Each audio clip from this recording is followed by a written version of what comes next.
flip this over. Example 1. Okay. I'd like you to find the LA and SA.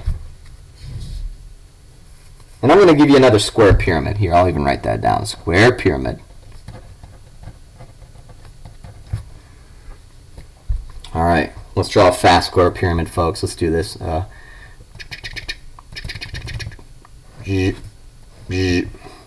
Center point.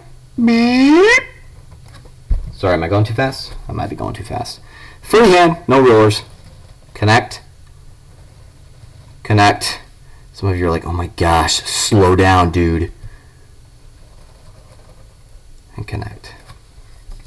Got your pyramid. Got your pyramid. All right. Maybe you need a minute to catch up. We are going to connect here to here. That's going to be the midpoint of this front side. I'd like you to connect. I'm going to use a ruler. Go ahead and connect that to the very top. By the way, folks, when you do turn in your notes, I do check your pictures. I don't just, hey, this person emailed me. Okay, 10 out of 10. No, I spend hours going through emails, checking your notes, seeing if you have the pictures. I really hope you're drawing this stuff with me. Oh, all right, this slant height, 6 centimeters.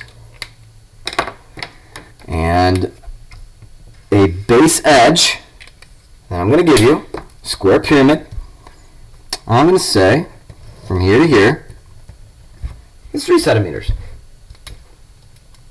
Cool. That's all I'm going to give you. That's all a problem in the book is going to give you. All right. Let's go ahead and find the lateral area.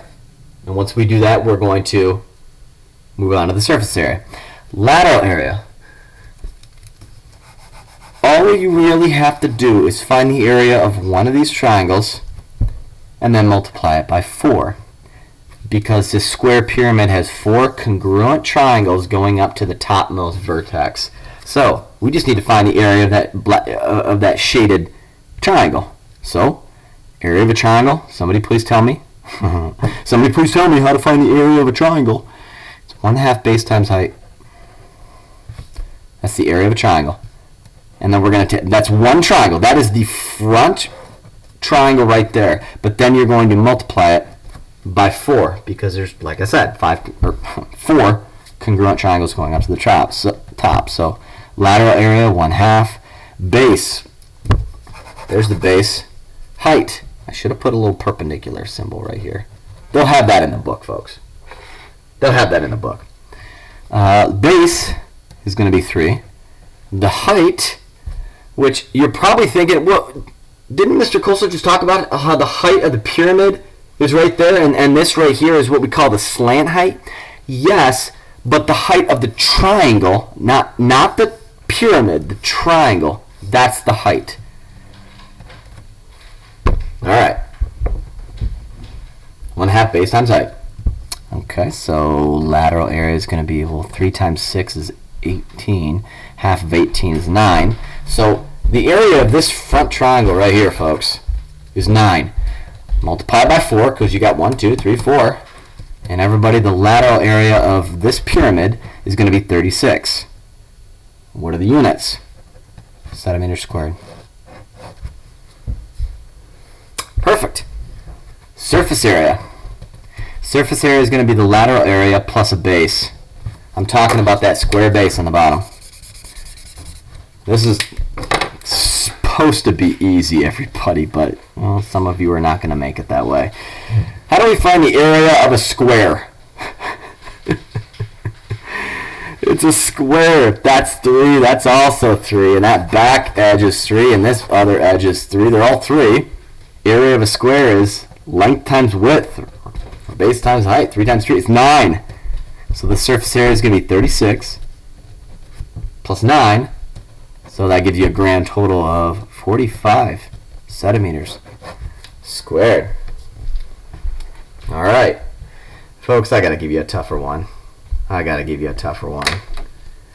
Here, example 2. Sorry, I'm going to have to go into the permanent marker of the other side just because I want to use this piece of paper up. I'm going to put LA and SA. I'm going to have you do one on your own, folks. Have you do one on your own. I'm going to give you another square pyramid. So,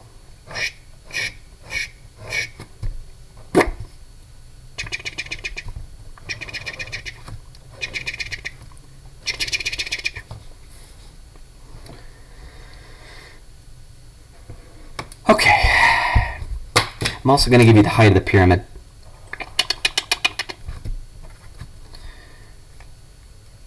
And I'm going to give you this distance. Okay, let's see if I can do this. The height of the pyramid is 6. I repeat, the height of the pyramid is 6. I'm going to tell you that this distance is 4. And we're going to tell you the distance from here to here is 8. And it's a square pyramid, so the distance from here to here is also 8. Right angle right there. And if I connected this, how am I going to do this? That'll be the slant height.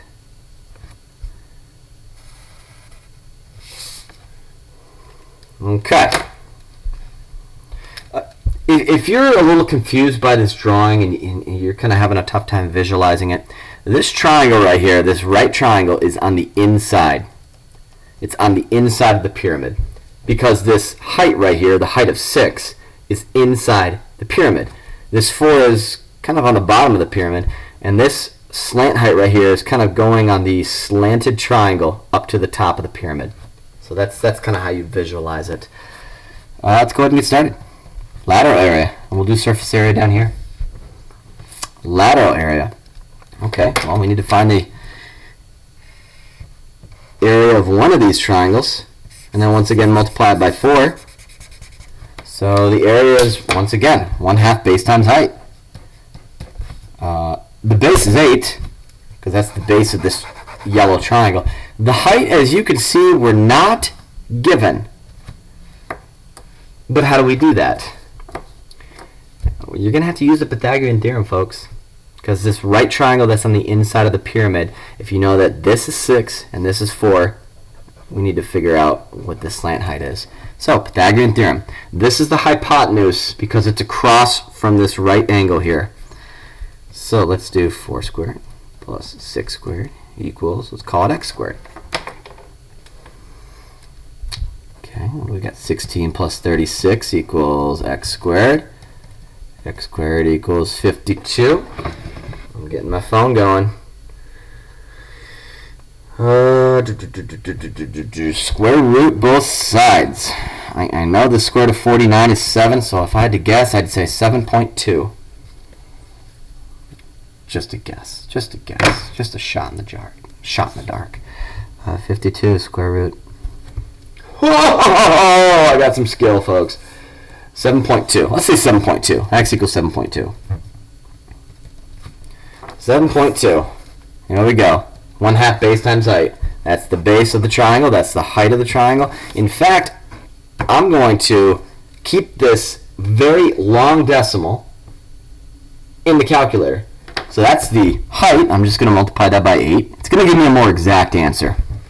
So I just multiply these two together. 1/2 base times height. Now I'm going to divide by 2. And that's the area of one yellow triangle. It's going to be 28.8. I'm going to round it just to kind of put it on my paper. But that's not the lateral area. Multiply it by 4 because there's 4 yellow triangles going up to the top. Keep it in your calculator. You get a more exact answer, folks. Multiply it by 4. Wait, did I do something wrong? Hold on. All right, okay. Okay, 52. Hold on. One of those moments, everybody. You get those when you get older. Multiply it by 8. Divide by 2. Okay, so that's 28.8. Now multiply it by 4. Okay, I must have punched something out wrong. I don't know what I did. Lateral area, 115 point. They're going to say round in the book. They're going to say round in the nearest. I think it's tenth. So 115.4. And because I didn't give you any units here, let's put units squared. Whatever the units are, meters, feet, yards, miles, you guys get the idea. Surface area. Let's take that lateral area and add the bottom base to it. This is an easy one. Oh my gosh, this is an easy one. 115.4 plus the base. Folks, what's the area of the base? That square right here. Length times width. What's 8 times 8? Just put 64. Come on. Add those together. Surface area is going to be 179.4. No calculator. Mental math, everybody. Mental math. I really hope I did my mental math right. Units. Squared. Sweet. Sweet, sweet, sweet. Folks, I'm not going to do another pyramid, but I am going to warn you on a problem or two that you have in your homework. Sometimes you have some square pyramids. These are my notes. I switch things up from time to time. And I'm going to give you a problem that I should be giving you. I would have given you in class, but I'm not going to. You're going to have a question, maybe two, where you're going to have to find the surface area of a pyramid that's not a square. Now, it says octagon right here, but if you can count, there's 1, 2, 3, 4, 5. There's 6. Sometimes the base is going to be a hexagon. Sometimes the base is going to be an octagon or a pentagon. You do the exact same thing, but I mean, the lateral area is pretty much the same thing. How many triangles are going up to the very top? But when you get to surface area and you have to add the base, well then you need to find the area of the hexagon or the octagon. In that case, you're going to use the equation area equals 1/2 little a big P. You got to find the apothem, which, if you remember, I'm going to draw in my notes. The apothem goes from the center of the polygon to the midway point of one of the sides, makes a right angle, cuts a side in half. Does everybody remember this? You're going to have to do that in your homework. You're going to have to work with central angles. Connect, connect, connect, connect. It's a hexagon, so there should be 6 central angles. Hopefully you remember this. I'm not going to give you a problem, but just be ready for it in the homework. Okay. Okay, make a squiggle. I think we're done with pyramids. And if we're done with pyramids,